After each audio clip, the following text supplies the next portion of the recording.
Buenas tardes a todos. Bienvenidos sean al ciclo de conferencias en Salud 2025 del Colegio Nacional de Químicos Farmacéuticos Biólogos. En esta ocasión nos reunimos para exponerles el tema de tomando el control de tu salud, obligaciones y derechos del paciente. ¿Quién será? Un tema que será impartido por la licenciada y maestra Isela Martínez Rodríguez.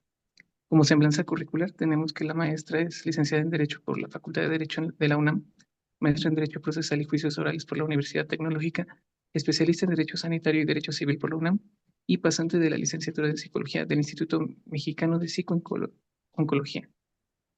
Actualmente se encuentra elaborando como jefa de Departamento de Convenios y Análisis Jurídicos del Secretariado Técnico del Consejo Nacional para la Prevención de Accidentes, secretaria técnica del Comité de Ética en Investigación de la Dirección General de Epidemiología, vocal normativa de los comités académicos y de investigación de la Dirección General de Epidemiología. Cedo la palabra a la maestra Isela para comenzar este muy interesante tema. Muchas gracias. Muchas gracias, Químico Isboset. Buenas tardes a todos y a todas. Antes que nada, quiero agradecer la invitación al Colegio Nacional de Químicos Farmacéuticos y Biólogos, AC, por haberme considerado en participar en este ciclo de conferencias en Salud 2025. Y bueno, como ya bien lo refirió el químico, el tema que hoy vamos a abordar es tomando el control de tu salud, obligaciones y derechos del paciente. Y bueno, sin más preámbulo, damos inicio a nuestra sesión de hoy.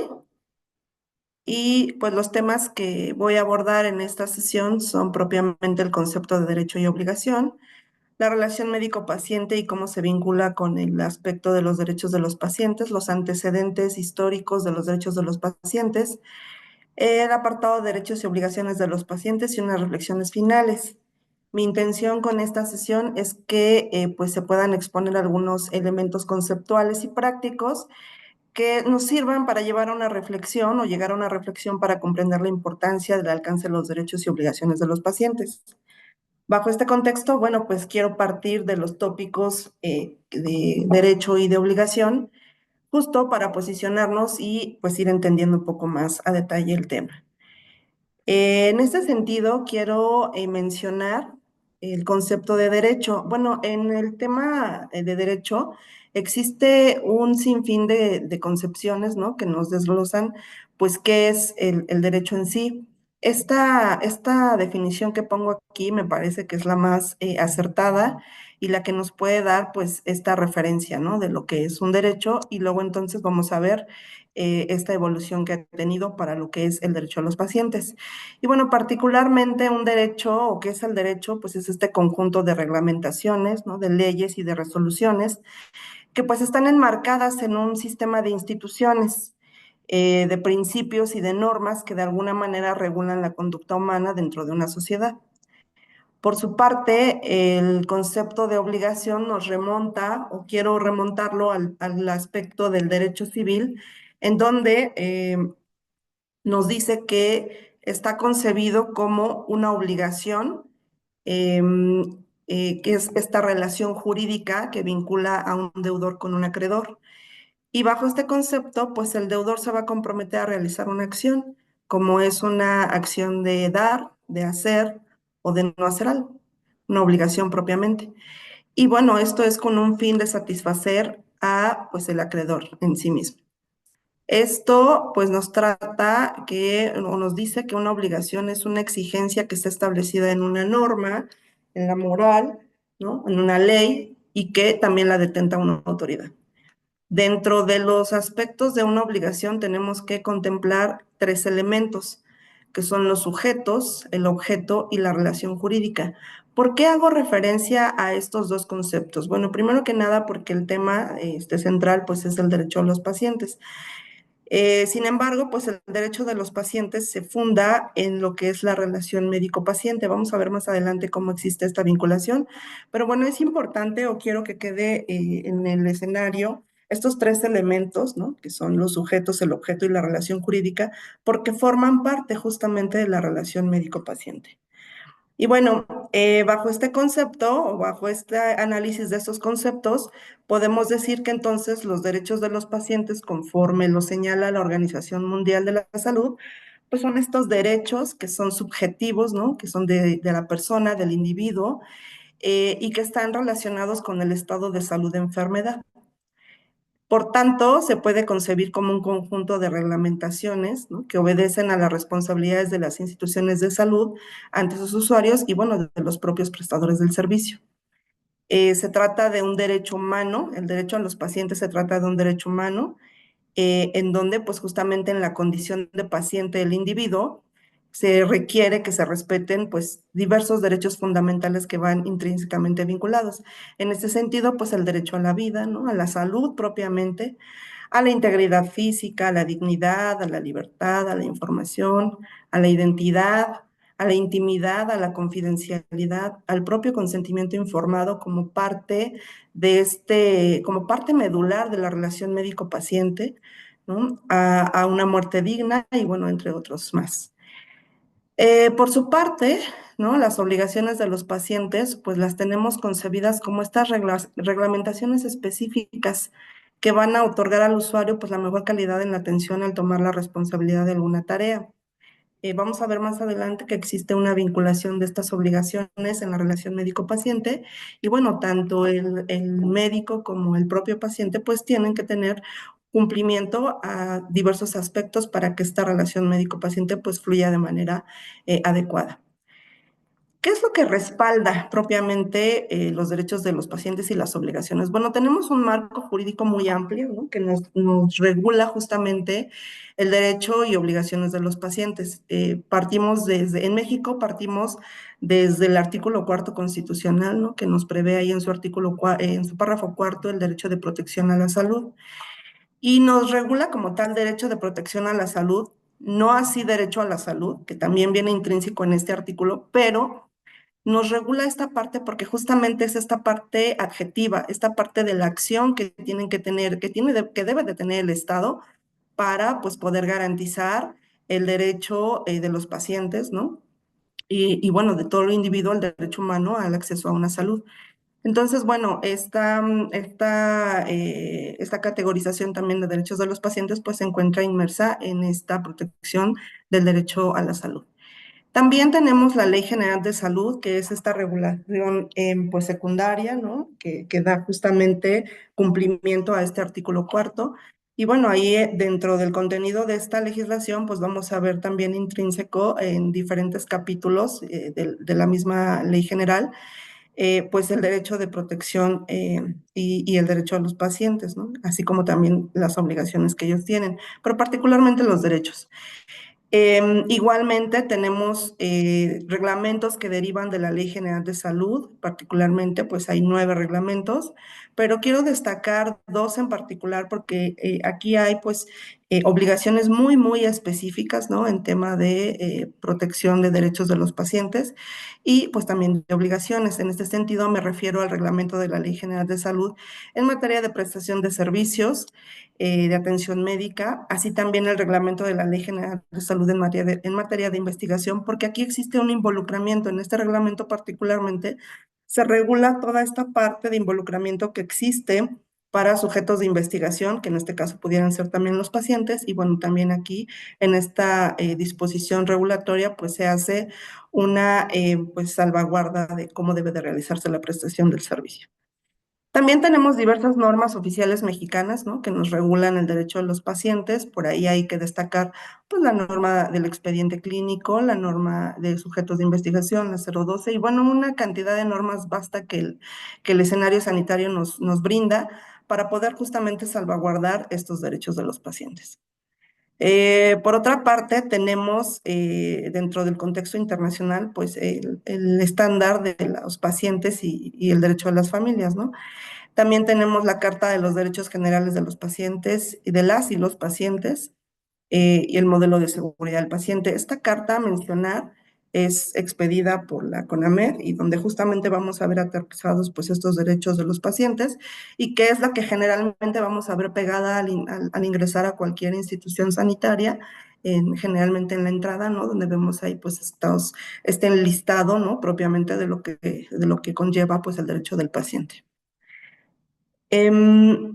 Bajo este contexto, ahora quiero enfocarme un poquito a lo que es la relación médico-paciente y esto justo para ir esbozando cuando lleguemos a la parte del análisis de estos derechos, pero sobre todo para definir cuál es el alcance de estos derechos y por qué existe o por qué es que deviene de de esta relación médico-paciente.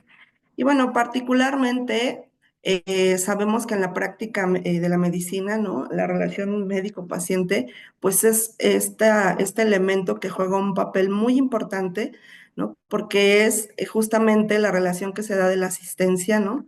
En cuanto al diagnóstico, el tratamiento y el pronóstico de la enfermedad.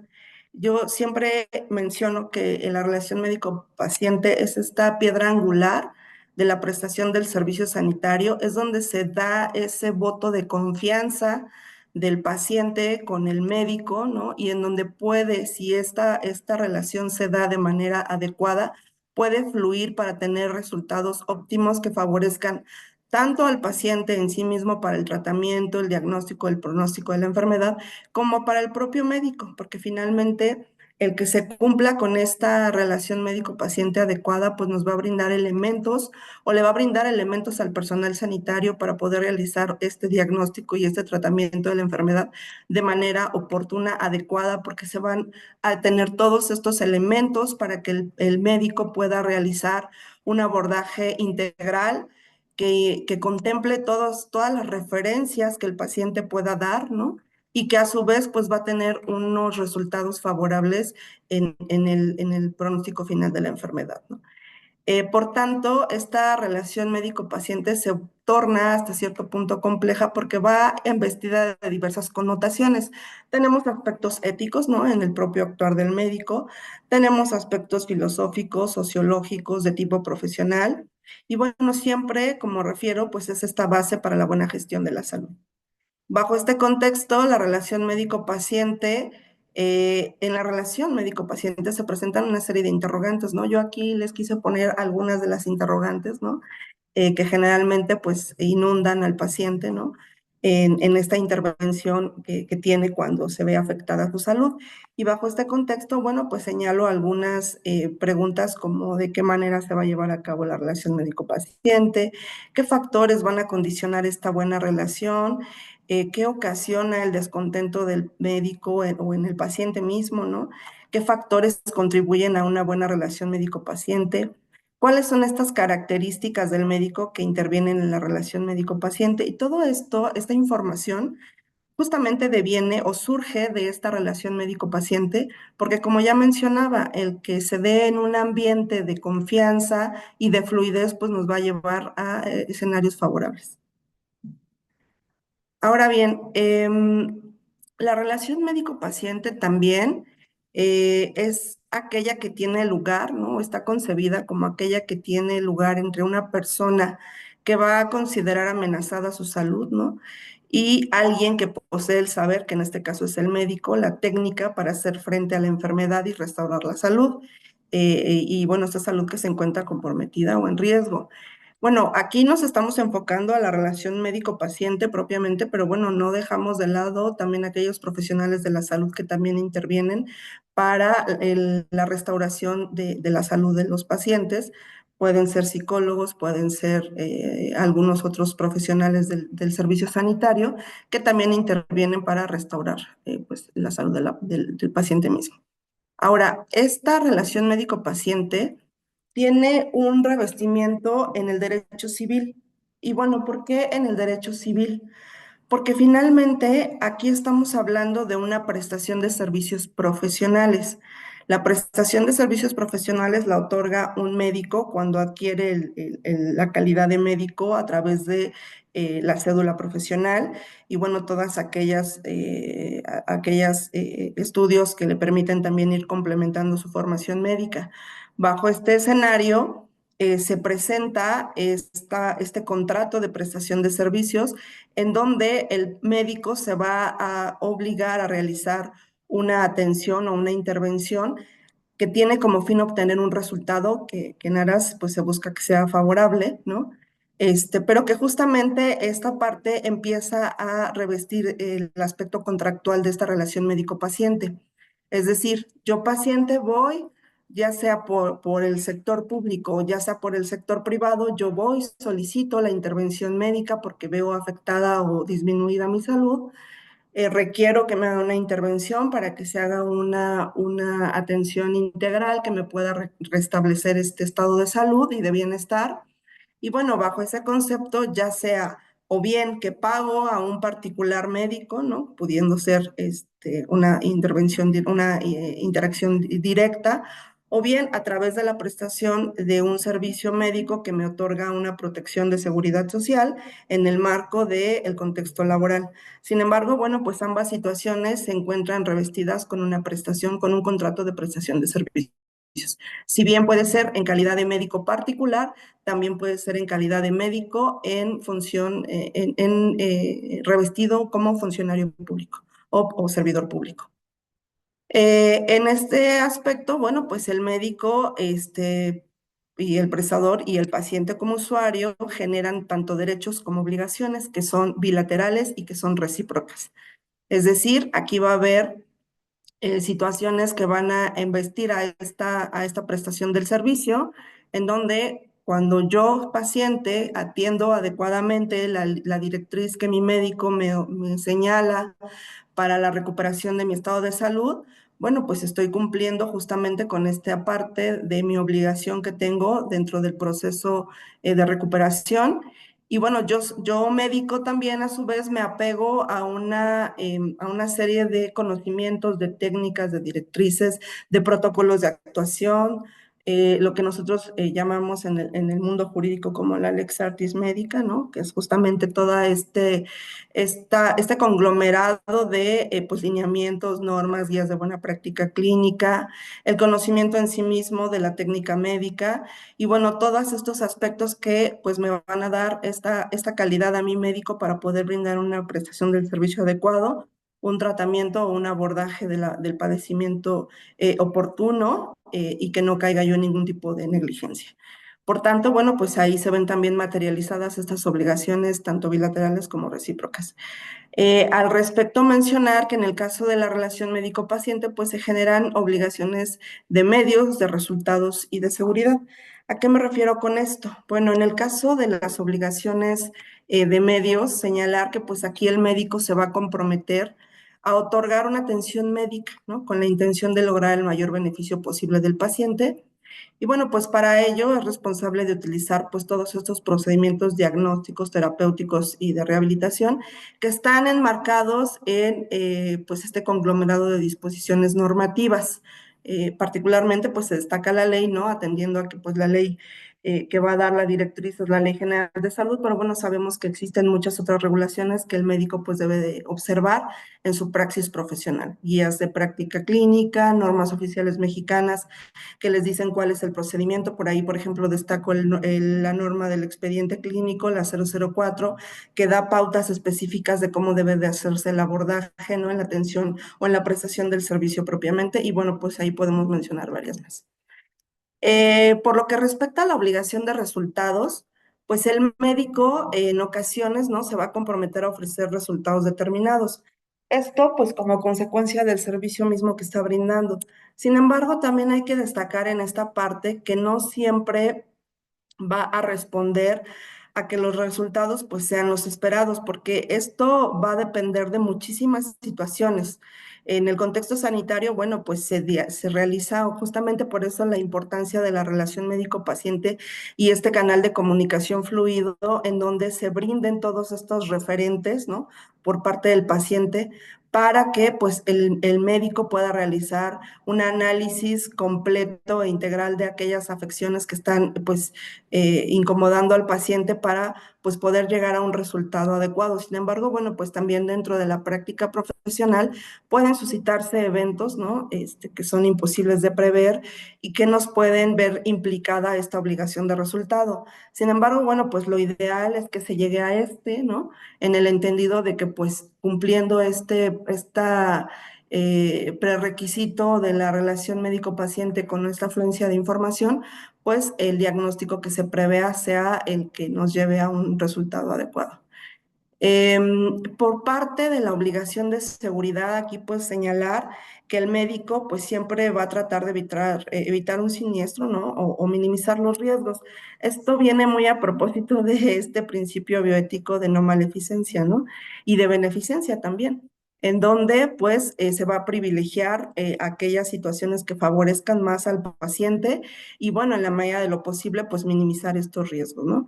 Va relativo al funcionamiento y al mantenimiento de la tecnología médica, también aquí es importante destacar esta parte, ¿no? Pero bueno, independientemente de ello, pues lo que prima es la pericia que pueda tener el personal médico para poder cumplir pues con esta obligación a la que se comprometió mediante el tratamiento o el diagnóstico que haya realizado.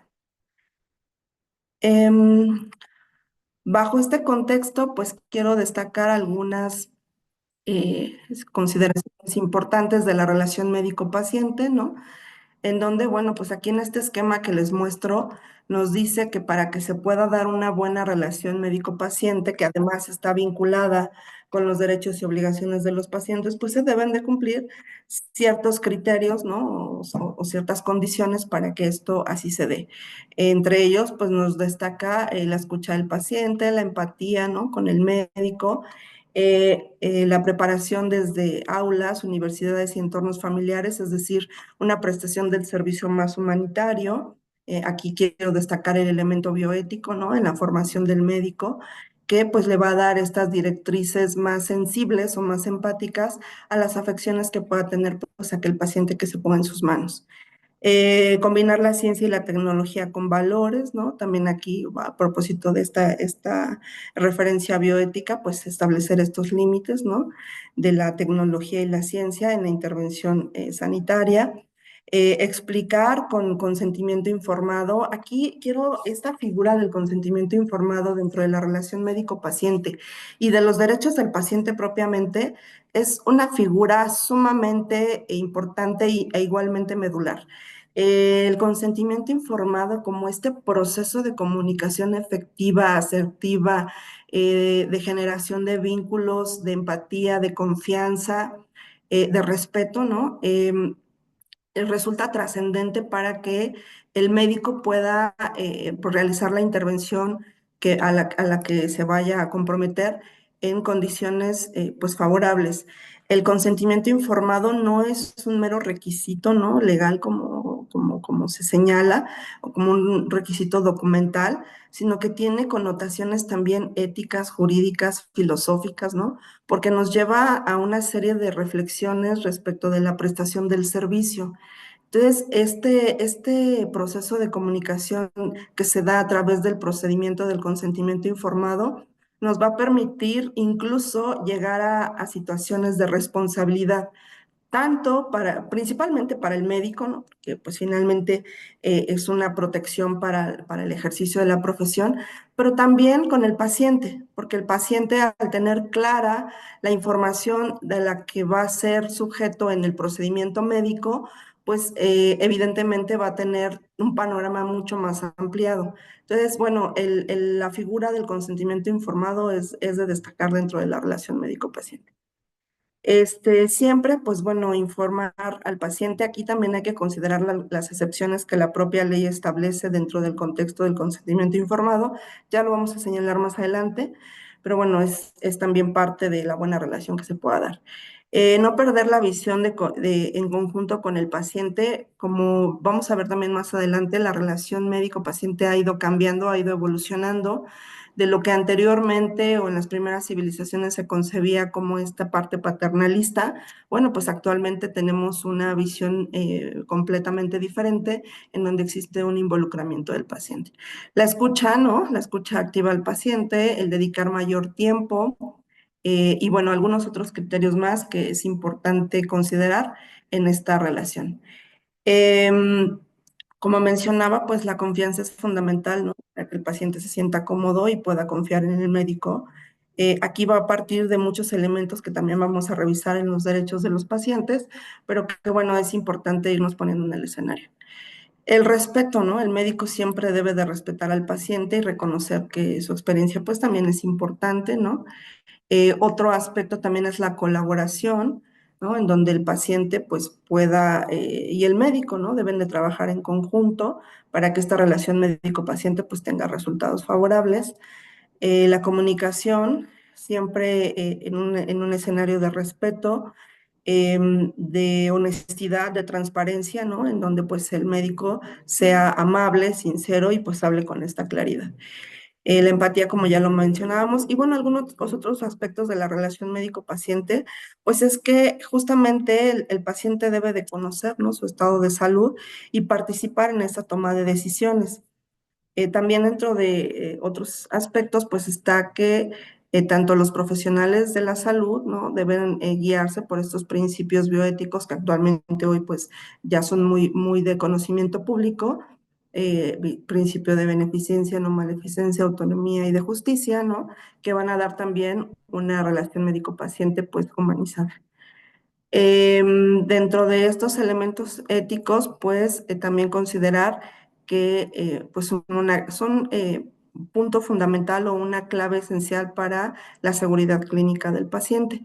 Y bueno, por otra parte, también mencionar que al momento de pues, abordar, ¿no? La enfermedad, como este eje central de la prestación médico-paciente, pues se deberá de privilegiar la satisfacción de las necesidades, ¿no? De salud y bueno, que el médico cumpla con sus funciones o sus obligaciones propiamente, que son parte de esta contratación o de esta relación contractual que se da en esta relación. Y bueno,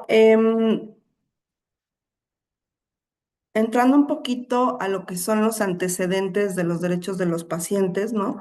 Pues tenemos algunos antecedentes históricos que nos llevan a entender esta evolución que se ha dado en esta concepción de lo que hoy tenemos como o conocemos como derechos de los pacientes.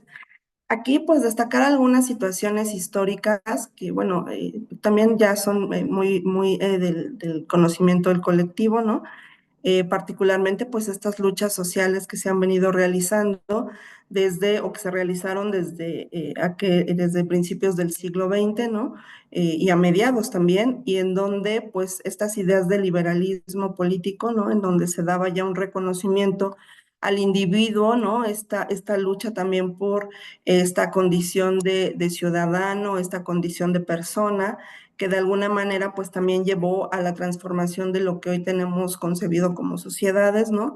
En donde, bueno, pues fuimos transitando de aquellos esquemas monárquicos y en donde ya se dan aspectos más de república, más aspectos democráticos y en donde se hace también una exigencia por parte del colectivo de la población para que se nos dé un reconocimiento como personas, ¿no? No como objetos, no como cosificados como en algún momento fuimos, sino como este ente sujeto de derechos y obligaciones, ¿no? Con características especiales y que, bueno, pues también tiene derecho a acceder a otro tipo de condiciones para mejorar el estilo de vida.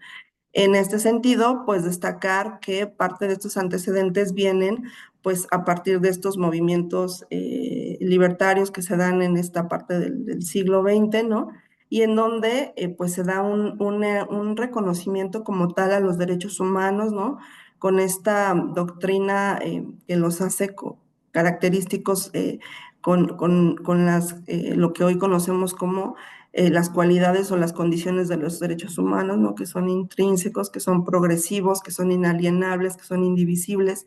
Y bueno, también aquí destacar el auge de la bioética, ¿no? Y otras situaciones como cambios sociales, tanto políticos como culturales y económicos, que fueron dando esta evolución del cambio de la relación médico-paciente para pasar de este modelo paternalista en donde se daba una indicación propiamente del médico y era lo que se cumplía, es decir, no había una participación activa del paciente, sino todo aquello que decía el médico era lo que se hacía, a pasar a una relación horizontal en donde existe una participación activa del paciente y bueno, en donde todo esto confluye para que se tuviera en cuenta pues la necesidad de ir formulando pues derechos ya enfocados particularmente a pacientes, como esta parte también del reconocimiento de derechos humanos en general.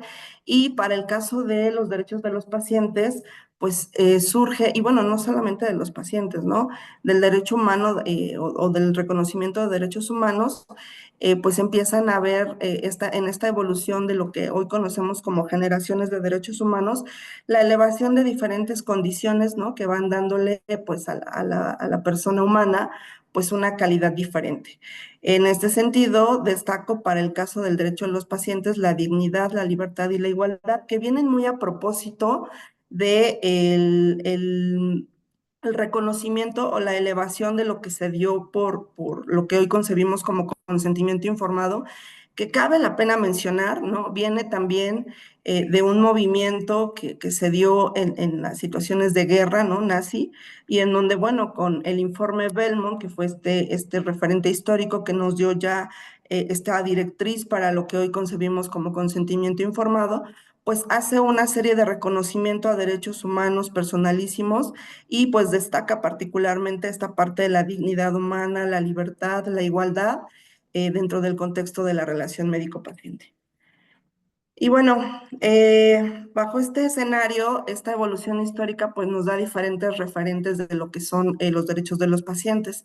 Aquí me permití destacar en esta lámina algunas de estos documentos, ¿no? En donde ya se establecieron como tal pues un derecho positivo sobre lo que hoy tenemos concebido como derechos de los pacientes. Y bueno, particularmente citar la Carta de Derechos del Paciente que fue pues elaborada por ahí del año de 1973 por la Asamblea Americana de Hospitales, ¿no? Que también pues aquí ya se dio como tal una sistematización de los derechos de los pacientes en cuestión y pues ya se da un reconocimiento de esta calidad del individuo en pues un aspecto sumamente vulnerable, ¿no? También tenemos la Declaración de Lisboa, Portugal, sobre los derechos de los pacientes, que fue también promovida o expedida por la Asociación Médica Mundial en su 34ª Asamblea Médica por ahí del año de 1981 y que posteriormente fue actualizada, ¿no? En Bali, Indonesia, en 1995 y revisada en Santiago de Chile en 2005, o sea que realmente esta regulación o esta disposición que prevé derechos de los pacientes, pues es relativamente pues nueva. Y bueno, pues aquí destacar que empieza a tener ya o se empieza a considerar esta necesidad de formular pues derechos de los pacientes en cartas o en declaraciones, ¿no? Que inicialmente se dieron en Europa, pero que luego se fueron expandiendo a países del continente americano, ¿no? En donde pues ya se da un abordaje de esta área de protección de derechos, particularmente en el contexto sanitario. Y bueno, aquí vamos a destacar dos etapas importantes, ¿no? Del enfoque hacia el paciente, justamente a propósito de esta evolución que tuvo el reconocimiento de derechos humanos, ¿no? Y de derechos de los pacientes. Y tenemos los pacientes sin derechos y también tenemos a los pacientes con derechos. Hasta el siglo XX, los pacientes sin derechos, pues tenían esta mirada, ¿no? Médica siempre centrada en el médico, lo que hablábamos, esta relación paternalista, en donde el médico pues era el que decidía totalmente cuál era el abordaje y la situación que esta persona tenía que realizar. Aquí, en esta condición sin derechos, pues el paciente se consideraba como una persona incompetente, ¿no? Para poder decidir sobre su salud y su enfermedad. Y esto pues también generaba ciertos aspectos de inconformidad, ¿no? Por ello es que también en estas luchas sociales, pues, y donde se pide ya una elevación de este reconocimiento de derechos, pues empieza a transitar esta relación médico-paciente para ya no ser en un sentido autoritario, sino de forma más consensuada. Bajo este concepto, ya los pacientes con derecho o bajo este enfoque, ¿no? De los derechos del paciente a partir del siglo XXI, pues en donde la sociedad se transforma, se da un reconocimiento de los derechos humanos, haciendo ya también una especificación de lo que es el hombre, la mujer, el niño y la niña, ¿no? La persona mayor, aquellas personas calificadas como sufrientes mentales, ¿no? Los discapacitados y otro tipo de categorizaciones en donde pues ya se da un abordaje más específico, lo que hoy conocemos en nuestra sociedad como grupos vulnerables, ¿no? en donde pues se da un enfoque ya más particularizado y para la atención médica propiamente. Aquí pues la persona cambia, ¿no? A partir del siglo XXI la persona cambia para ser considerada como una sustancia racional, es decir, ya se eliminó este criterio de persona incompetente para decidir, ¿no? Y se le da o se le asigna la connotación de portadora de dignidad y de libertad, que cabe mencionar, estos dos derechos humanos son el referente de lo que hoy concebimos en bioética como el principio de autonomía. Justamente de aquí parten. Y bueno, dentro de esta clasificación de los derechos de los pacientes, podemos decir que pues se tienen tres aspectos o tres escenarios, esferas importantes, ¿no? En donde pues partiendo de ellas se derivan pues los derechos de la persona enferma. Aquí tenemos el aspecto de la vida-salud, ¿no? Como esta parte medular para la relación o la prestación de la relación médico-paciente, ¿no? Del servicio sanitario propiamente, en donde justamente pues buscamos incidir los profesionales de la salud en brindar estas condiciones que favorezcan al individuo para que pueda desarrollarse plenamente. Y bueno, esto viene muy relacionado con con este concepto básico de vida-salud, ¿no? En donde, de hecho, la concepción que hoy tenemos de salud por parte de la Organización Mundial, pues habla no solamente de la ausencia de enfermedades, ¿no? Sino de estas condiciones que favorezcan el óptimo desarrollo del individuo, ¿no? Desde todas sus esferas, incluso hoy se habla ya de cuatro esferas de integralidad en la condición de salud favorable del individuo, que prevé la parte biológica, ¿no? Pero que también prevé la parte psicológica, la parte emocional y la parte espiritual también como parte de este sistema que engloba al individuo, ¿no? Y que le permite tener un desarrollo conforme a las directrices que el individuo mismo decida, ¿no? Para su propio desenvolvimiento, pero que bueno, cumpliendo con estos criterios, pues favorecemos a lo que hoy tenemos concebido como este elemento de vida-salud. El aspecto de dignidad, que va muy enfocado al tema de derechos humanos, ¿no? Así como libertad y autonomía, pero particularmente el aspecto de la dignidad, en donde pues se ve involucrada una serie de situaciones o de condiciones para que pues se favorezca el desarrollo pleno del individuo, ¿no? Con un respeto total hacia su persona, con un reconocimiento y con condiciones que favorezcan justamente pues que esta persona pueda tener un desarrollo adecuado. El concepto de libertad y autonomía que ya mencionaba son este preámbulo del principio bioético de autonomía, en donde pues se da una participación importante del paciente para que pueda decidir sobre aquellas situaciones que afectan a su situación de vida y a su situación de salud, ¿no? Y que, bueno, pues sea en este contexto de derecho, de protección de derechos humanos, quien decida de qué manera quiere que se realice la situación que le esté generando algún tipo de afectación, ¿no? Y bueno, ya entrando, vimos ahorita un poquito la parte doctrinaria, ¿no? De lo que son los derechos de los pacientes, ¿no?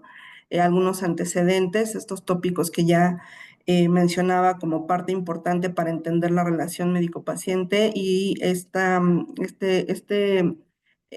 situación que nos lleva a concebirla también como parte contractual, ¿no? Como una prestación del servicio, si bien enfocado en un aspecto meramente social, pero que pues viene revestido de esta connotación civil a propósito del contrato que ya revisamos y de este establecimiento de pues derechos y obligaciones que se deben de cumplir. Entonces, vamos a hacer ya un análisis más específico de lo que son los derechos y obligaciones de los pacientes. Ya mencionábamos que pues existe la Carta de los Derechos Generales de las Pacientes y los Pacientes, que fue publicada por la Comisión Nacional Médica, ¿no? Y en donde se reconoce propiamente a 10 derechos, pero que más allá de hacer una enunciación meramente doctrinaria, conllevan una serie de acciones que están pues respaldadas por diferentes instrumentos normativos para dar una plena efectividad de esos derechos. En este sentido, voy a iniciar con el primer derecho de esta carta, ¿no? Que nos dice que el paciente tiene derecho a recibir atención médica adecuada. Bajo este concepto, mencionar que la Ley General de Salud hace una referencia de lo que es la atención médica adecuada ahí en sus artículos 51 y 89, y a su vez también su reglamento, ¿no? En materia de atención a prestación de servicios, también respalda este derecho en sus artículos 21 y 48. Es decir, como vemos, existe un marco normativo que obliga al prestador del servicio sanitario a brindar esta atención médica adecuada, en donde se le debe de otorgar este servicio al paciente por personal que esté debidamente calificado, es decir, que esté debidamente preparado para poder atender la necesidad de su estado de salud que le esté afectando, ¿no? Y pues estas circunstancias en que se brinde la atención debe de ser informado considerando también el aspecto de referencia a otro médico, si es el caso, ¿no? Porque tal vez en esta primera atención que tengamos o que el médico tenga con el paciente, identifique que requiere de otro tipo de intervenciones, tal vez de algunos otros colegas con una especialización puntual, o bien algún otro aspecto a propósito de las esferas del individuo, ¿no? Esta parte psicoemocional en donde tal vez también el médico identifique que este paciente se encuentra en condiciones pudiera ser de depresivas o que requiera otro tipo de intervención profesional sanitaria, no necesariamente médica, ¿no? Pero sí dentro de de aquel catálogo de profesionales sanitarios que pudieran brindar pues esta restauración de la situación que esté afectando a este paciente. Y bueno, bajo este concepto, este derecho de recibir atención médica adecuada, pues debe de cumplir con estas características. Ahora bien, el segundo derecho que concibe esta carta es a recibir un trato digno y respetuoso. En este sentido, bueno, pues el paciente tiene derecho a que el médico o cualquier personal sanitario le brinde pues una atención médica adecuada, que se identifique. Aquí fíjense qué importante esta parte de recibir, que está inmersa en recibir un trato digno y respetuoso. Digo, yo no sé ustedes, pero yo cuando atiendo o acudo a una situación médica, pocas veces me encuentro con algún médico que de primera instancia, a propósito de este elemento de empatía que señalábamos que reviste la relación médico-paciente, me aborde tal vez con una presentación muy personalísima, ¿no? Soy el médico fulano de tal, voy a llevar esto, o sea, romper este protocolo meramente de atención paso ABC, ¿no? Sino tener este vínculo más cercano con el paciente. A mí este derecho me parece pues sumamente importante, que además forma parte de un proceso de consentimiento informado adecuado a propósito de lo que decíamos de este establecimiento de vínculo de confianza, ¿no? En donde pues se va dirigiendo la atención en un sentido más humanista, ¿no? Y no tanto como simple situación de recepción de la persona y te realiza un diagnóstico y ya, ¿no? Aquí está, este derecho nos dice que el médico debe de identificarse, ¿no? Que le debe de dar un trato digno con respecto a sus convicciones personales y morales. Aquí lo que mencionábamos, ¿no? De que esta parte de la atención integral comprende las cuatro esferas del individuo, ¿no? En donde incluso también puede tener situaciones morales, ¿no? O de creencias. Y pues también es un aspecto que debe de considerar el profesional médico cuando esté haciendo el abordaje o este primer abordaje con su paciente para poder integrar aspectos que tal vez de primera instancia, si el paciente pues está arraigado a una creencia, se resista, pero de la manera en cómo se dé este abordaje por parte del médico, pues se pueden ir rompiendo barreras, ¿no? De creencias y bueno, pues también auxiliándonos de pues otros profesionales también del medio sanitario, ¿no? Que nos pueden brindar asistencia si es que identificamos que pues existe alguna barrera de resistencia por parte de nuestro paciente. Esto, aquí quiero destacar también la figura de los comités hospitalarios de bioética, ¿no? Que pueden ser entes auxiliadores en la prestación del servicio sanitario y en donde el personal médico propiamente o el personal sanitario puede hacer apoyo de estos entes para pues tener un mejor abordaje con su paciente. Igualmente se tienen que considerar aspectos de género, ¿no?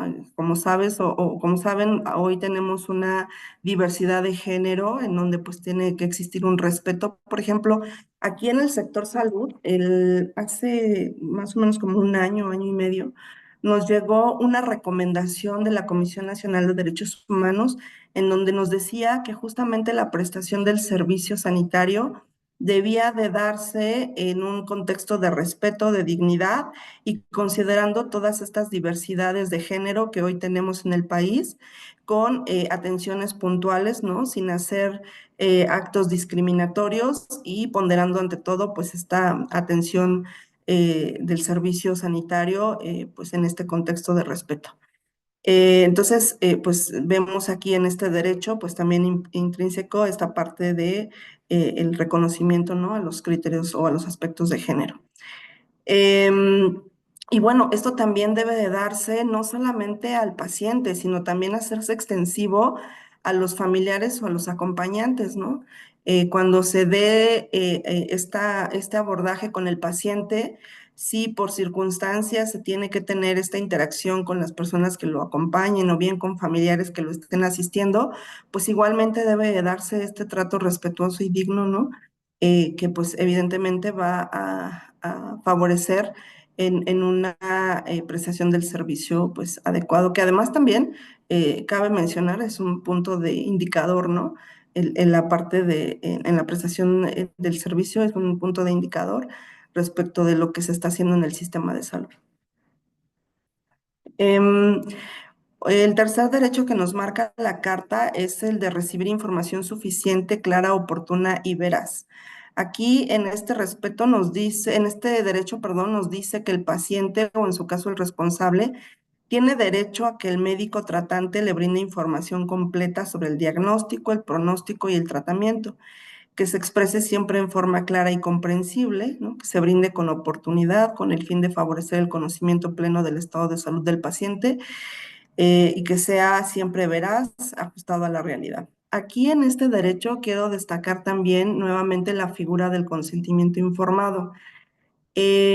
Justo el consentimiento informado es este elemento comunicador que vamos a tener con nuestro paciente o que se va a tener con el paciente para brindarle la información completa, ¿no? Que nos señala este derecho respecto de la afección que está teniendo. Dentro de los criterios que enmarca el consentimiento informado, nos dice que debe de darse en un contexto en donde la información sea entendible para el paciente.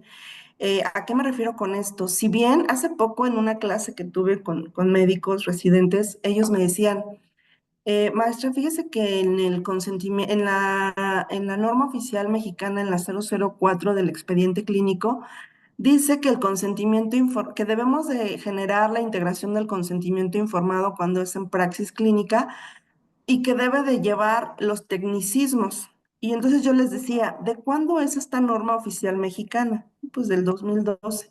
Ah, cabe mencionar que existe un proceso de actualización de regulaciones normativas sanitarias, ¿no? Que nos obligan a tener una actualización quinquenal para estas disposiciones. Por tanto, el hecho de que esa norma establezca que se debe de usar un tecnicismo, esto no quiere decir necesariamente que tenga que ser así.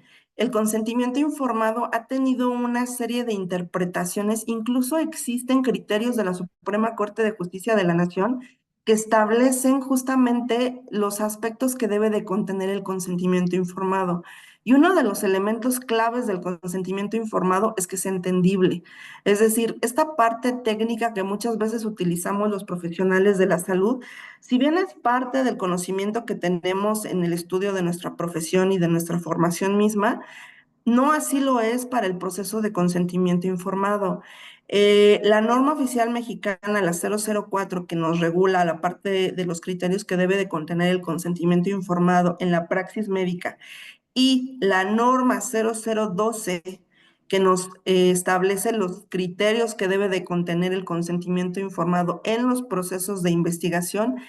Ambas disposiciones también establecen que la información debe de ser clara, que debe de ser entendible por personas ajenas al escenario sanitario.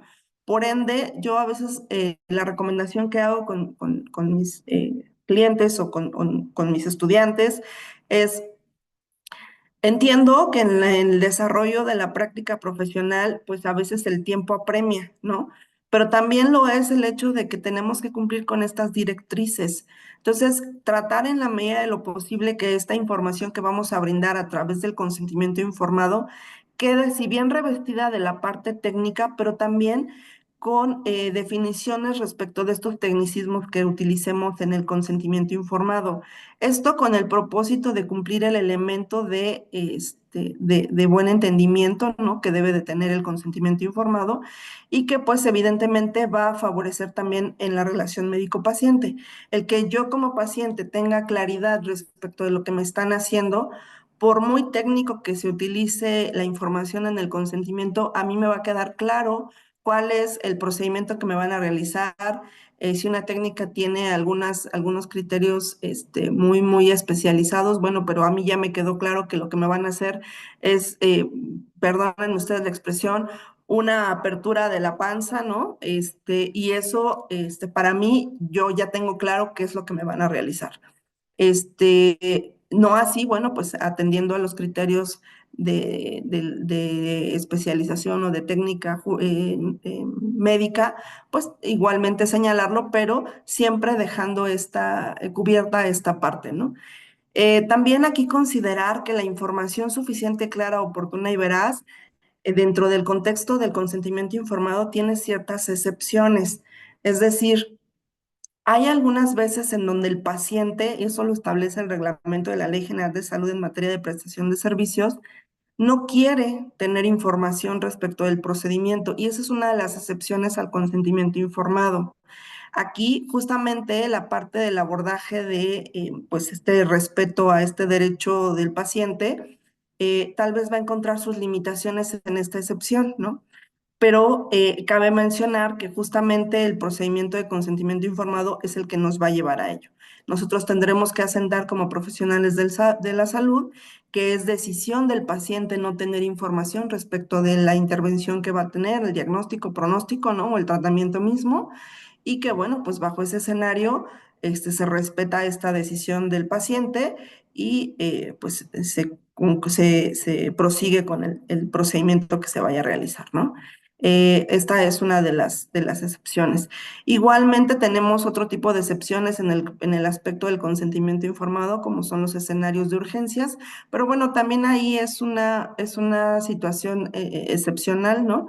En donde la propia norma 004 del expediente clínico y el reglamento de la Ley General de Salud nos establece cuáles son los criterios que los profesionales de salud tienen que realizar cuando nos encontramos en estos escenarios de urgencia en donde el paciente se encuentra inconsciente y no existe una persona, ya sea representante o familiar, con el que podamos entendernos, y pues la norma nos establece cuál es el protocolo a seguir, ¿no? Entonces, aquí pues también vemos una limitación a este derecho. Respecto al derecho de decisión libre sobre su atención, pues muy vinculado con lo que acabamos de señalar en el derecho previo, ¿no? En donde pues tiene el paciente este derecho a decidir con libertad, de manera personal y sin ninguna forma de presión, ¿no? Para que él pueda aceptar o rechazar el procedimiento o diagnóstico que le van a ofrecer, y así como el uso de medidas extraordinarias de supervivencia para el caso de pacientes terminales, lo que conocemos también en el mundo médico como estos cuidados paliativos, ¿no?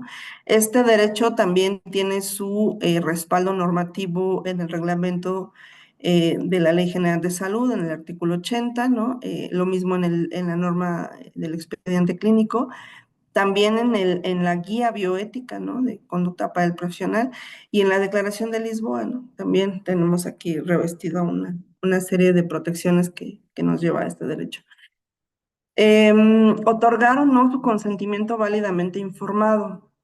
Bajo este contexto, el paciente pues tiene derecho a expresar su consentimiento, ¿no? Siempre por escrito, cuando acepte pues sujetarse con fines de diagnóstico terapéutico pues a procedimientos que impliquen un riesgo para su salud y pues para lo cual debe de ser informado en forma amplia y completa, ¿no? En qué consiste el tratamiento y el beneficio que se espera, así como las complicaciones o eventos negativos, los famosos eventos adversos, ¿no? Que pudieran presentarse como consecuencia del acto médico.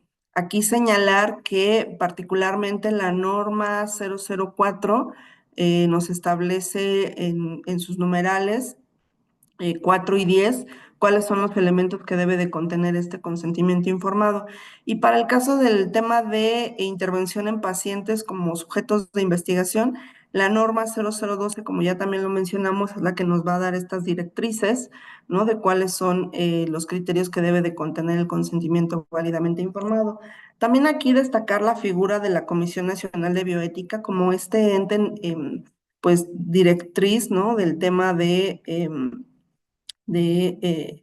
el aspecto bioético, de la materia bioética en la prestación del servicio, y en donde también esta Comisión Nacional de Bioética tiene instrumentos normativos que regulan la integración del consentimiento informado en procesos de investigación. Por ahí en su guía bioética de la sexta edición, si no mal recuerdo, contempla un listado de 24 criterios que debe de contener un consentimiento informado en los procesos de investigación, los cuales cabe mencionar también tienen sus particularidades cuando nos encontramos en situaciones de escenarios de desastre o emergencia, ¿no? En donde también el profesional sanitario que se dedique al contexto de investigación deberá de apegarse a los criterios de esta guía para poder cumplir adecuadamente con este procedimiento de consentimiento informado y que no se violente pues la voluntad, la autonomía de las personas que participen en los procesos de investigación o bien en el caso de la praxis médica, pues en la intervención del acto médico como tal. Otro de los derechos que vienen señalados en esta carta es el trato con confidencialidad. Aquí, bueno, pues este derecho nos dice que las personas tienen derecho a recibir la información, pero que ésta también sea manejada con confidencialidad y no se divulgue más que con la autorización expresa de su parte. Aquí mencionar que en México, y no solo en México, a nivel mundial tenemos un derecho de acceso a la información. En el caso de México, lo tenemos revestido en el artículo sexto de la Constitución Política de los Estados Unidos Mexicanos. Bajo este escenario, el derecho a la confidencialidad también tiene sus propias regulaciones, se cuentan con legislaciones específicas, en este caso la legislación de protección de datos personales, ¿no? En posesión de sujetos obligados para el escenario de la Administración Pública Federal y la legislación de datos, de protección de datos personales en posesión de particulares para estas relaciones médico-paciente que se dan en el escenario privado. Bajo estos escenarios, pues estas disposiciones normativas nos establecen cuáles son los elementos que se deben de salvaguardar para la confidencialidad de datos, esto considerando que justamente el expediente médico es un dato personal sensible.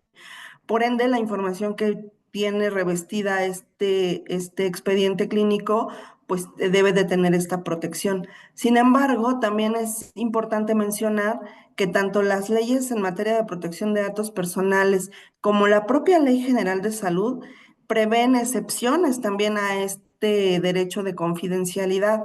Aquí tenemos que obedecer a diferentes criterios que nos marcan estas regulaciones, particularmente cuando el profesional médico identifique que existe un riesgo de este paciente para hacer daño a terceros.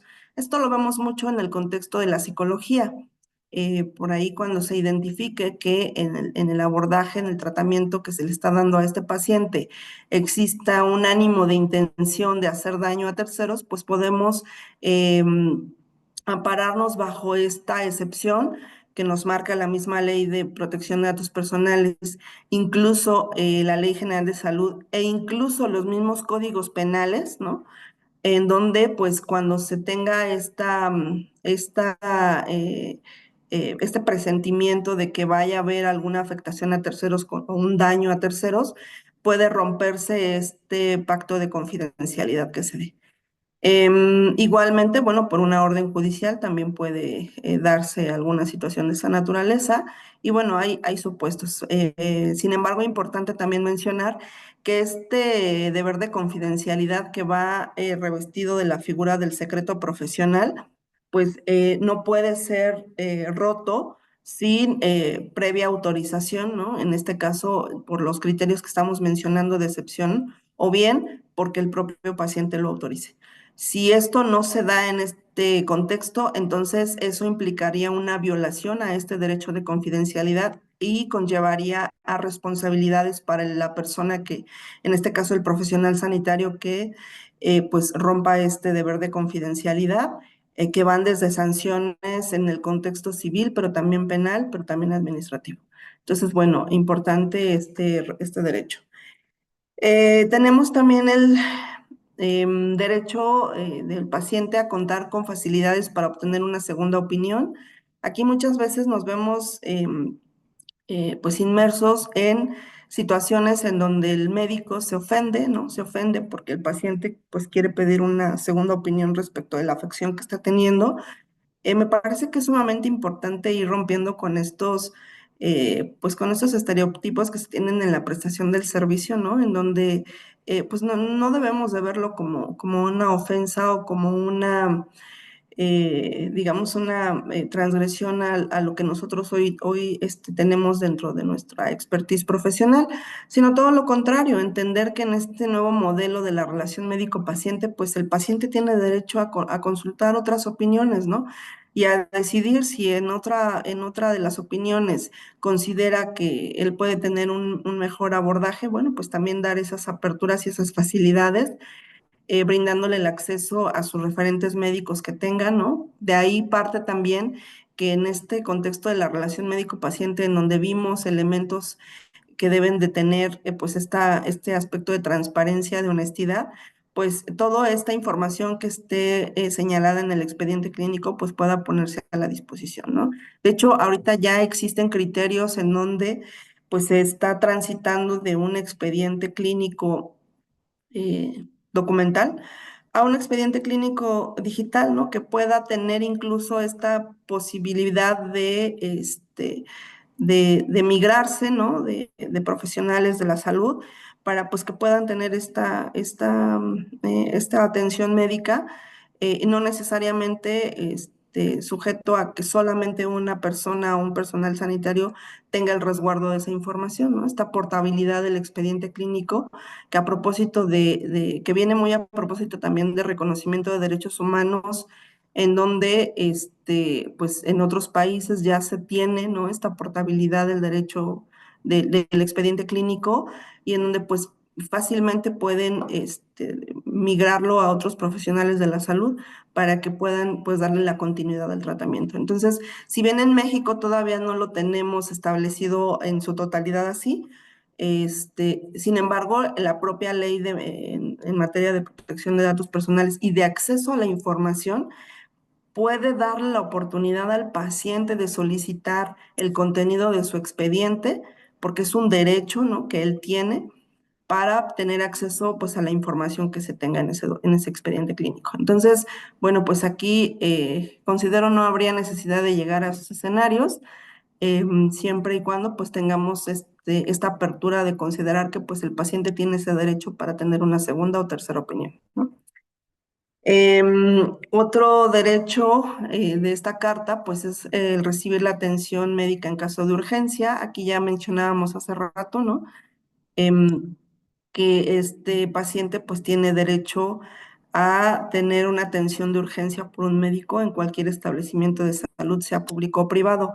Aquí este punto es muy polémico porque si bien la Ley General de Salud nos establece que en situaciones de urgencia se deberá de acudir al primer lugar, ¿no? En donde se pueda brindar la atención médica, pudiendo ser esta tanto pública como privada. Bueno, pues aquí también nos vemos inmersos en ciertas limitaciones, ¿no? Por parte de establecimientos sanitarios en donde, bueno, pues no dan propiamente cumplimiento a esta disposición, que además es una disposición que está establecida en la Ley General de Salud, ¿no? Más allá de que sea parte del derecho de los pacientes, pero es una disposición que obliga, ¿no? Y sobre todo considerando que la Ley General de Salud es una ley general propiamente, ¿no? Valga la redundancia, que establece directrices para los escenarios público, social y privado, en donde estamos obligados, ¿no? A cumplirla. Sin embargo, bueno, pues también en la realidad muchas veces nos vemos limitados. Pero bueno,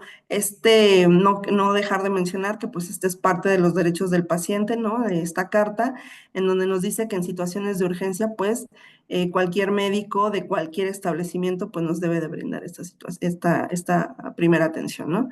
Eh, Más allá de que después nos canalicen, ¿no? A nuestro hospital, pero bueno, este, sí tener en claro que pues existe esta obligación de las instituciones de salud. Em, el derecho a contar con un expediente clínico. Como ya mencionaba, pues existe una norma oficial mexicana, ¿no? Que nos establece cuáles son los elementos que debe de contener el expediente clínico. En ese sentido, pues este derecho nos dice que el paciente tiene derecho a un conjunto de datos, ¿no? Que están relacionados con su atención médica, ¿no? Y que pues estos sean asentados de forma veraz, clara, precisa, legible y completa en un expediente que deberá cumplir con la normatividad aplicable y pues cuando se solicite obtener por escrito un resumen clínico veraz de acuerdo al fin requerido. Lo que mencionábamos hace rato, ¿no? Este derecho de acceso a la información. Y bueno, particularmente, pues existen directrices también que nos marca el reglamento de la Ley General de Salud, por ahí de su artículo 32, en donde pues nos establece cuáles son los elementos que debe de contener el expediente clínico y la propia norma oficial mexicana, ¿no? Que también nos dice pues cuáles son estos elementos. También aquí al respecto a este derecho mencionar como un dato adicional que justo el que se cuente con información clara, precisa, legible y completa en un expediente clínico es un elemento para deslinde de responsabilidades del profesional sanitario. Si nosotros como profesionales de la salud cumplimos adecuadamente con la integración del expediente, hacemos nuestras bitácoras, en la bitácora hacemos el asentamiento de todas aquellas situaciones que se presenten durante la intervención a este paciente y todas aquellas procedimientos que se realizaron, el tratamiento otorgado, y bueno, todo esto en este contexto de claridad y de transparencia, pues evidentemente nos vamos a quitar algún tipo de responsabilidad de las que nos pudieran fincar, sobre todo considerando que el expediente clínico es un elemento de prueba o es el elemento de prueba mayor en los conflictos o en las controversias sanitarias. En este instrumento, si bien existen otros elementos de los cuales se allega el juzgador para poder determinar si existe una negligencia o una indebida atención del personal sanitario, la realidad es que muchas veces lo primero que se pide en las controversias es este documento, ¿no? O este expediente, porque justo aquí vamos a poder delimitar si existe responsabilidad o no del personal sanitario porque se va a poder observar que se cumplió con todos los protocolos o directrices que nos marca la Lex Artis Médica, ¿no? Entonces, muy importante tener una integración adecuada, en donde también, como parte de la integración del expediente clínico, está el consentimiento informado, ¿no? Que vuelvo a lo mismo, es un elemento, si bien un instrumento que se aterriza en un documento legal, más allá de las connotaciones éticas, filosóficas que tenga el consentimiento informado, pero en el contexto de lo legal, bueno, pues el hacer una adecuada integración del expediente, del consentimiento informado, nos va a llevar a, pues, el deslindamiento de responsabilidades si fuera el caso, ¿no? Entonces, pues también muy importante este instrumento. Y finalmente, el último derecho que tiene concebida esta carta es el ser atendido cuando se inconforme con la atención médica recibida. Aquí, pues destacar que el paciente tiene derecho a ser escuchado y a recibir respuesta por la instancia correspondiente cuando se inconforme, ¿no? En la atención médica recibida, tanto por servidores públicos como personal médico privado. Bajo este contexto, señalar que pues uno de los derechos que tiene el paciente pues es disponer, ¿no?, de estas vías alternas judiciales para tratar de resolver un conflicto con el personal de salud. Entonces, también aquí importante muchas veces en términos de represalia, pues se toman posturas incorrectas por parte del personal sanitario cuando pues el paciente ya tuvo un procedimiento de queja o un procedimiento jurisdiccional, ¿no? Por una atención indebida, entonces, bueno, pues se toman estos referentes que no deberían de ser, porque finalmente, pues es un derecho también de las personas sin conformarnos, ¿no? Y eso nos sucede no solamente en el escenario médico, yo creo que en cualquier escenario donde nosotros estamos teniendo o estamos accediendo a un tipo de prestación o algún tipo de servicio y demás, bueno, pues cuando este es insatisfecho, pues es un derecho que tenemos, ¿no? De manejar una inconformidad al incumplimiento de lo que se pactó. Y lo mismo sucede o lo mismo acontece con el tema de pues, la relación médico-paciente, porque como ya vimos, pues es una relación que está revestida en el contexto de la teoría de los contratos, ¿no? Entonces, por ende, pues también el no cumplir adecuadamente, pues nos puede llevar a este escenario. Em, no con esto quiero decir que exista una rivalidad entre el paciente y el médico, sino todo lo contrario. Creo que es justo ir transitando a que estos derechos que se están, que ya se tienen reconocidos en instrumentos normativos, pues nos lleven a un replanteamiento de lo que tenemos en la prestación del servicio sanitario para justamente darlo en un contexto, pues como ya lo he mencionado, humanizado, ¿no? Que nos pueda, favorecer en el desarrollo en el ejercicio de nuestra profesión y pues que nos sintamos también satisfechos, ¿no?, con lo que estamos haciendo. Y bueno, también considerar que este derecho respecto a la inconformidad, pues está igualmente revestido en la Ley General de Salud, en el reglamento de la Ley General en materia de prestación de servicios y en el decreto de creación de la Comisión Nacional de Arbitraje Médico. Aquí quiero destacar esta figura porque justo para hacer efectivos estos derechos vamos a ver esta figura como una parte medular en la resolución de conflictos que se puedan presentar o de inconformidades que se puedan presentar en la atención médica que se otorgue. Y bueno, efectivamente, como señalo, las instancias que defienden los derechos de los pacientes, pues tenemos varias, ¿no? Como ya señalaba, la CONAMED es una de ellas. Aquí destacar como parte importante que la intervención que tiene CONAMED dentro del respeto o de la protección de los derechos de los pacientes es una intervención meramente como mediadora para tratar de conciliar entre el personal sanitario y el paciente y que lleguen a un acuerdo. La mediación es una de las formas alternas de solución de controversias, ¿no? Y la CONAMED pues hace uso de esta figura legal para poder frenar las controversias médicas que puedan presentarse en el ejercicio de la profesión.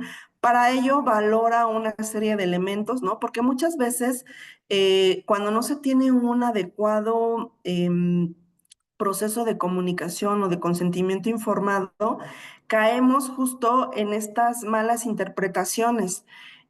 Yo creo que el médico me dijo o el médico cree que el paciente me dijo, y bueno, estas situaciones nos pueden llevar a conflictos innecesarios cuando en realidad, bueno, pues favoreciendo o privilegiando este aspecto del consentimiento informado como parte del proceso de comunicación efectiva, pues nos puede evitar llegar a situaciones de esa naturaleza. Por supuesto, no podemos dejar de lado que también haya elementos en donde pues sí se presenten negligencias, ¿no? Pero considero que cuando uno pues está realizando el ejercicio de su profesión de forma adecuada, pues esto difícilmente va a acontecer, ¿no? A veces son cuestiones de mala comunicación o mala interpretación que nos puede llevar a malos entendimientos y pues justamente cuando se eleva este tipo de inconformidades a instancias como lo que es la CONAMED va a hacer una revisión de lo que hay en el expediente clínico, de la actuación médica y con base en esto va a determinar si efectivamente hubo una negligencia o una impericia o algún dolo, ¿no? Por parte del personal sanitario. em, y bueno, pues va a tratar de buscar un punto medular de negociación entre el paciente y el personal sanitario para pues frenar esta controversia. Em, También tenemos a la Comisión Nacional de Derechos Humanos como este ente de protección de derecho humano, ¿no? Em, que hace también pues recomendaciones a las instancias, particularmente aquí se destaca la figura de la recomendación, porque justamente evalúa las situaciones que se presentan conforme a la queja que se le exponga, ¿no? Y de ahí determina si efectivamente hubo un indebido actuar médico o bien, si es el caso y si lo hay, emite una recomendación a la instancia si se trata de un sector público, o bien al médico, ¿no? Para poder determinar pues la violación al derecho humano, en este caso de protección a la salud, en la intervención que se realizó para este paciente. Y pues también tiene una fuerza pública, por ende es que sus recomendaciones pues son escuchadas, ¿no? A nivel nacional y se toman en consideración para como una fuerza moral también, más allá de que existe un documento que también puede ser un referente para iniciar un procedimiento contencioso, pero independientemente de ello, bueno, pues la recomendación que ellos hagan, pues es de fuerza también en el país para pues poder reencauzar situaciones que se estén presentando como desviaciones en la atención médico-sanitaria. Y por otro lado, también tenemos el Poder Judicial de la Federación como este ente que se encarga de dirimir controversias, ¿no? Propiamente, en donde ya hay una acción legal propiamente como una demanda de responsabilidad profesional, ¿no? En donde el paciente considera que hubo una violación o un proceso de atención indebido en donde tuvo una afectación o un daño y por ende pues acciona este órgano jurisdiccional para poder hacer valer pues su defensa de lo que él considera tuvo como agravio. Bajo este escenario mencionar que pues el Poder Judicial de la Federación es un ente contencioso que también cabe mencionar considera como medios alternos de solución de controversia la mediación, ¿no? Como una primera instancia, es decir, invita tanto al personal sanitario como al paciente afectado a llegar a un acuerdo en una primera intervención. Y bueno, ya cuando no se da pues una resolución bajo el esquema de la mediación, entonces puede procederse al inicio de un proceso contencioso, ¿no? En donde pues ya se tendrán que deslindar o fincar responsabilidades con base en la evidencia que se tenga en el expediente clínico y y bueno, pues con toda la actuación médica y la identificación de aquellas pruebas en donde se considere existen elementos para fincar esta responsabilidad. Y bueno, también por otra parte, mencionar como parte de las obligaciones, ¿no? De los derechos, bueno, ahorita vimos en este aspecto los derechos de los pacientes. Sin embargo, también es importante destacar que existen obligaciones, ¿no? Obligaciones dentro de la relación médico-paciente que pues los pacientes también deben de atender para que pues este proceso de atención médica sea efectivo, adecuado, ¿no? Y aquí pues señalar diversos aspectos que también pueden ser unos elementos de atenuación o de deslindamiento de responsabilidades para el personal sanitario cuando dentro de la relación médico-paciente que se otorgó, del acto médico que se otorgó, se identifique que el paciente propiamente no cumplió con el procedimiento que el médico o el profesional sanitario le instruyó, más allá de que existió una forma consensuada, ¿no? O que se sobreentiende que tuvo que haber una forma consensuada en el establecimiento de ese tratamiento. Y bueno, bajo este concepto o bajo este criterio, el paciente también se obliga a diversas situaciones para que esta relación médico-paciente fluya de forma adecuada. Aquí, pues siempre privilegiar aspectos como lo que es la comunicación, ¿no? En donde pues tendremos que, el paciente tendrá que informar al médico propiamente sobre cualquier dificultad para seguir el tratamiento o bien si tiene algunas dudas o inquietudes, pues también tiene esta obligación de hacérselo saber al médico para que el médico pues le dé el reencauzamiento debido y pues que no exista una desviación de lo que pues inicialmente se le señaló dentro de su diagnóstico, su tratamiento propiamente para pues que su intervención pues tenga resultados favorables, ¿no?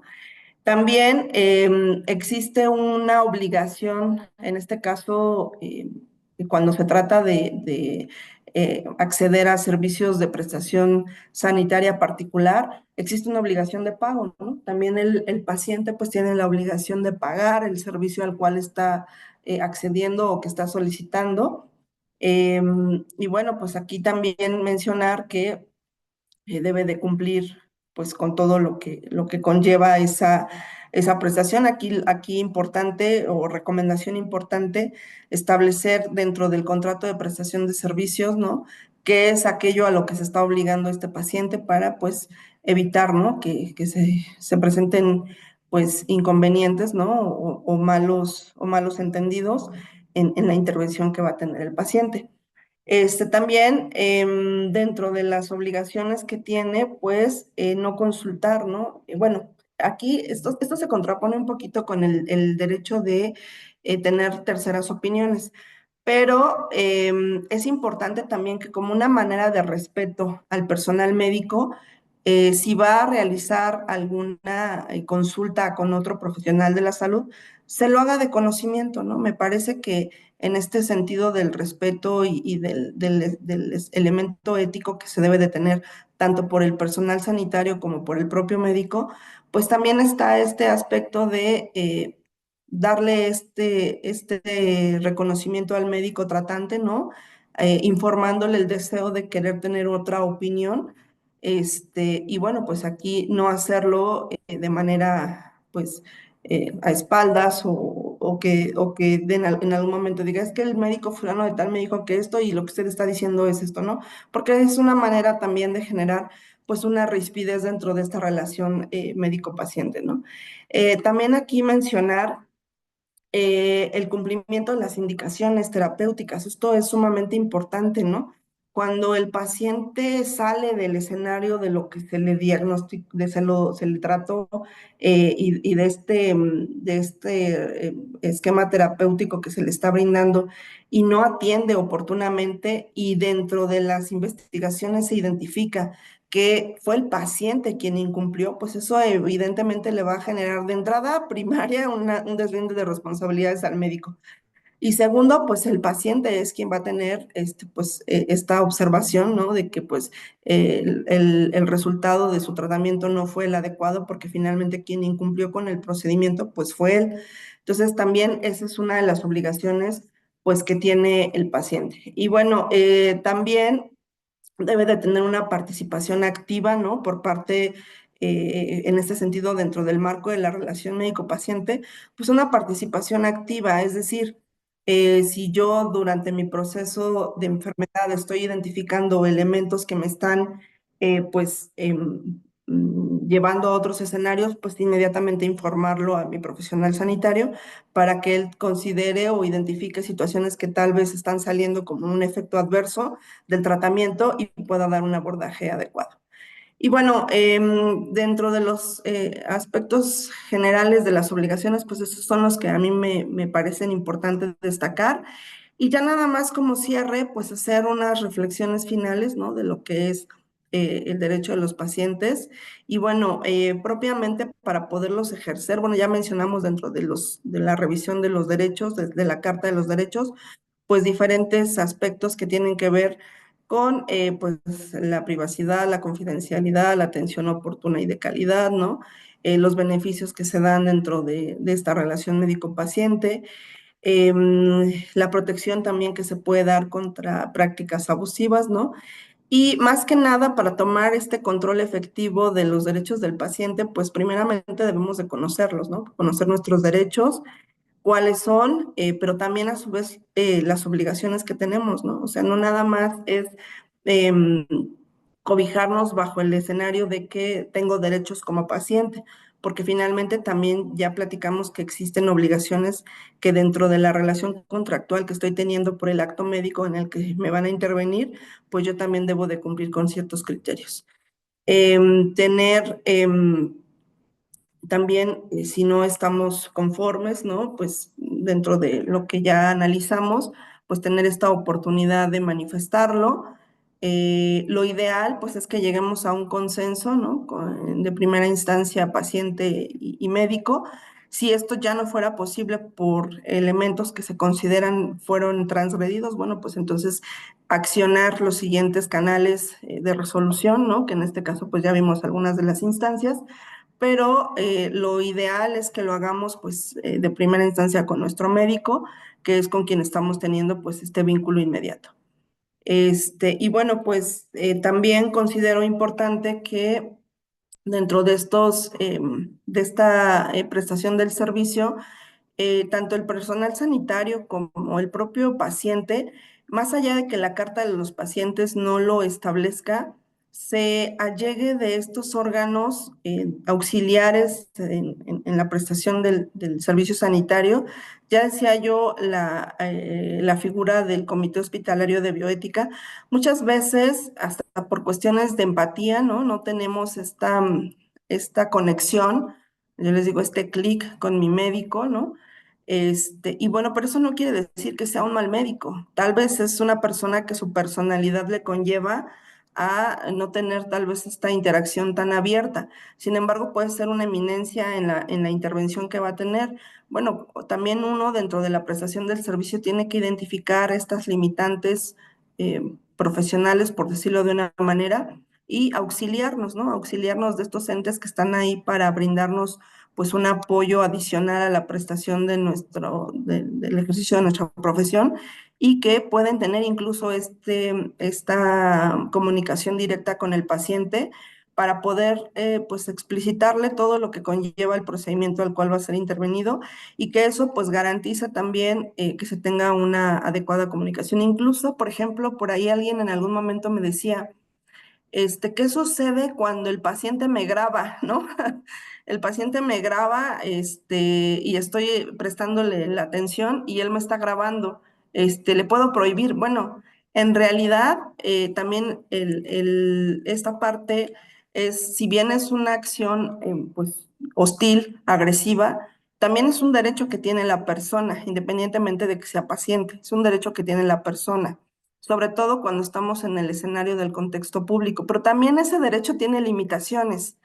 Entonces, me parece que lo más sanamente posible que debemos de manejar es siempre no perder, ¿no? No perder los estribos en situaciones de esa naturaleza, me refiero en el contexto de profesional sanitario, siempre anteponer esta diligencia con respeto, ¿no? Eh, También hacer patente que esa situación me está incomodando y por supuesto también allegarnos de personas que puedan servirnos como testigo, ¿no? De lo que está aconteciendo, porque muchas veces hemos visto también que las tecnologías pues son manipuladas y nos pueden llevar a otro tipo de escenarios. Entonces, también ustedes pueden hacer uso o el personal sanitario puede hacer uso de este tipo pues, instrumentos adicionales que le pueden servir también para un deslindamiento de una responsabilidad, pero siempre en este escenario del respeto, ¿no? Y anteponiendo que, pues bueno, la prestación del servicio está pues revestida en un aspecto meramente social, en donde, bueno, pues siempre tenemos que buscar tener un acercamiento con nuestro paciente bajo estas premisas, ¿no? considerando su dignidad, su libertad, su autonomía, el respeto, pero también el de nosotros mismos como profesionales sanitarios.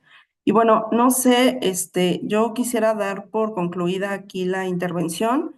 No sé si haya alguna pregunta al respecto o alguien que quiera comentar también. Pues estoy abierta, ¿no?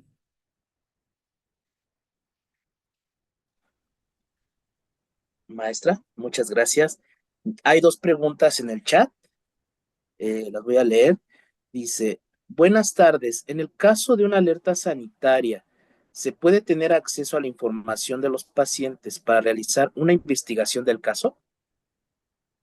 En una alerta sanitaria, bueno, aquí hay que considerar varios aspectos. Las alertas sanitarias, si bien son situaciones emergentes que se presentan, ¿no? Pero esto no, en automático no restringe el derecho del paciente. O sea, el derecho puede tener acceso a su información, sí, ya lo veíamos con respecto al acceso a la información que nos reviste el derecho humano previsto en el artículo sexto constitucional. Si bien existen situaciones que tal vez por la demanda del servicio nos va a limitar a poder atender oportunamente, pero esto no quiere decir que sea una justificante para no proporcionar la información que se nos esté requiriendo, sobre todo considerando pues que es un derecho humano, ¿no? El acceso a la información y que tratándose de situaciones que atañen directamente a nuestra salud, pues también nosotros podemos tener acceso a ello. Ya lo vimos que es uno de los derechos de los pacientes previstos en esta carta. Entonces, por supuesto que no podemos limitar el acceso a estos datos. No importa la situación o el escenario en el que nos estemos encontrando. Bien, maestra. Espero haber Tenemos, contestado la pregunta. muchas gracias. Tenemos otra pregunta, dice, si mi consulta es sobre la Ley General de Salud, artículo 51 bis 2, donde menciona lo siguiente, último párrafo, no se entenderá, no se entenderá que la persona no puede dar su consentimiento cuando se estime que está en un error o que no tiene conciencia de lo que hace. Por favor, ¿podría explicarlo? No me queda claro en qué caso aplica esto. Claro, con gusto. Esta disposición obedece a una de las excepciones del consentimiento informado. Lo mencionaba también dentro de la presentación. Dentro de estas excepciones está el hecho de que el paciente se encuentre inconsciente, ¿no? Para poder otorgar válidamente su consentimiento informado. Llámese porque la situación en la que se le está atendiendo fue de urgencia. Tal vez pongo el ejemplo de los pacientes que son atendidos en la vía pública, ¿no? Porque perdieron el conocimiento, estuvieron inmersos en un accidente vial y bajo ese escenario no se encuentran conscientes de su persona. Eso no quiere decir que no por ello no se vaya a obtener el consentimiento informado. Dice la misma Ley General de Salud en ese artículo y el artículo 81 del reglamento de la Ley General de Salud en materia de prestación de servicios, que en los casos de urgencias, como ese es el escenario justamente que nos desglosa este artículo, en donde el paciente se encuentre incapacitado momentáneamente, cabe mencionar momentáneamente para poder otorgar su consentimiento válido e informado conforme a lo dispone la norma 004 del expediente clínico. ¿Qué es lo que procede? El médico adscrito del servicio de urgencias podrá firmar, en este caso, y de hecho se tiene que asentar en el expediente clínico, que por la condición médica del paciente de inconsciencia es que no se pudo obtener el consentimiento informado respecto de la intervención, sobre todo cuando va a haber manipulación, ¿no? de ese paciente. No se pudo obtener el consentimiento informado y este médico adscrito en apoyo de dos médicos que le sirvan como testigos, dos médicos especialistas, porque así lo establece el artículo 81 del reglamento, podrán firmar en suplencia este consentimiento informado, porque ante todo están salvaguardando el bien jurídico tutelado que es la vida.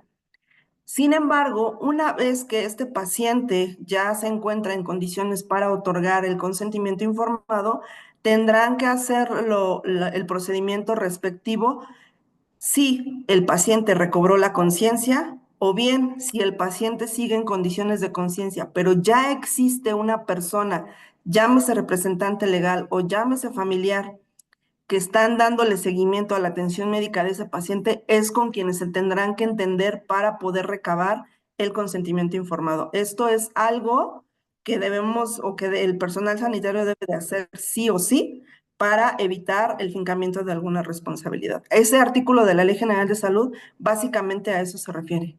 Espero haber contestado la pregunta. Bien, maestra. No sé si tenga en el público alguien alguna otra duda. Al parecer son todas las preguntas. Pues, maestra, a nombre del Colegio Nacional de Químicos Farmacéuticos Biólogos México AC, a través de la Comisión del Servicio Social Profesional, pues le agradecemos, maestra, por su participación en la primera conferencia de nuestro ciclo de capacitación, periodo 2025, con el tema Tomando el control de tu salud, obligaciones y derechos del paciente, el cual pues tuvo como objetivo el abordar los derechos y las correspondientes obligaciones que debemos de completar los ciudadanos y usuarios cuando usamos diversos servicios de salud. Enhorabuena, maestra. Muchas gracias. Al contrario, muchas gracias a ustedes por la invitación y la consideración. Quedo a sus órdenes. Muy buena tarde a todos. Muchas gracias. Pues bien, estamos llegando al término de la conferencia. Me resta informar que, como verán en el chat, aparece una liga que los direccionará a un formato de evaluación. Para nuestra institución es de suma importancia todos los comentarios, ya que gracias a ellos podemos mantener la mejora continua en nuestros próximos eventos. No nos podemos despedir sin antes agradecer a nuestros asistentes que nos acompañaron el día de hoy. Agradecemos a nuestra ponente, a la maestra Isela Martínez Rodríguez, por compartir su experiencia y conocimiento en estas temáticas que son de suma relevancia para preservar nuestra salud. Agradecemos también al vicepresidente de la comisión del Servicio Profesional Químico Isboset, Gabriel Núñez Luna, y a los miembros del staff que nos ayudan en la logística y transmisión, haciendo posibles estos eventos. Y bien, pues los invitamos a seguir atentos a nuestras próximas conferencias del ciclo de capacitación periodo 2025 a través de nuestra página web www.colegioqfb.org.mx y nuestras redes sociales en Facebook, X, Instagram, LinkedIn y YouTube. Por la unidad y la excelencia, pues agradecemos a todos su asistencia y su participación. Muchas gracias y les deseo una excelente tarde.